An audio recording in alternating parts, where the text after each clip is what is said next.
Quand on est 200 000 à défier une loi, c'est la loi qui devient désuète. À partir de quand est-ce que la désobéissance civile devient acceptable? Je pense que c'est une question morale à se poser, mais je vais donner un autre exemple. Je me suis impliquée. Moi, j'ai été déléguée de la Ligue des droits et libertés sur le bateau canadien pour Gaza, qui est une flottille de 12 bateaux qui partaient à travers différents ports dans le monde, dont l'objectif était de briser le blocus à Gaza. C'est un acte de désobéissance civile. On n'était pas 200 000 à le faire. Sur notre bateau, on était une trentaine de personnes, si je me souviens bien. Et on savait pertinemment que ce qui risquait le plus d'arriver, c'était qu'on se fasse arrêter par les forces armées israéliennes, qu'on se fasse mettre en prison en Israël, qu'on se fasse déporter, puis qu'on n'ait plus jamais le droit de fouler le sol israélien.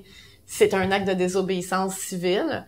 On était prêt à vivre avec les conséquences de l'arrestation, de la déportation qui venait avec. On était prêt à vivre avec ces conséquences-là, puis c'est un petit peu ça aussi quand on fait de la désobéissance civile, c'est que tu sais qu'il y a des conséquences qui peuvent survenir. T'es prêt à vivre avec ces conséquences-là. Toutefois, je pense que comme citoyen qui soit participe à ces actions-là de désobéissance civile ou qui est témoin de ces gestes-là de désobéissance civile, moi, mon devoir de citoyen, la façon dont je le vois, c'est que je me dois d'appuyer cette personne-là et d'être solidaire de cette personne-là, même si moi, personnellement, je l'aurais peut-être pas fait ou je l'aurais peut-être fait différemment. Alors, il y a ça aussi qui est important, c'est la solidarité par rapport aux gens qui choisissent des moyens d'action qu'on peut qualifier d'un petit peu plus radicaux. Donc, c'est important d'être solidaire de ces gens-là qui choisissent parfois la voie de la désobéissance civile pour faire valoir leur point de vue, pour faire valoir des droits. Est-ce que la désobéissance civile a un sens s'il n'y a pas de médias? Et je parle de médias importants qui suivent le geste de désobéissance civile. C'est sûr que l'aspect médiatique est important, particulièrement de nos jours.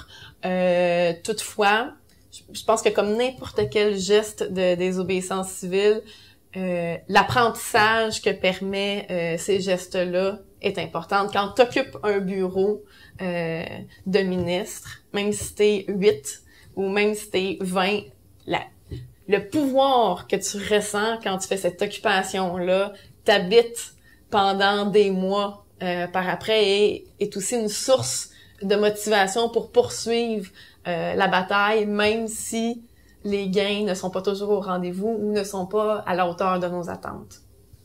J'ai vu une flamme dans votre œil lorsque vous avez parlé d'occupation du bureau de ministre. Avez-vous des secrets à nous confier? Ah ben j'ai occupé plusieurs bureaux à de nombreuses reprises. Mais le sentiment de pouvoir qu'on a lors de ces moments-là est important. Et quand on fait ça, c'est plus quand j'étais dans le milieu communautaire qu'on faisait ce genre d'action-là, mais entre autres avec la coalition Mairo, justement.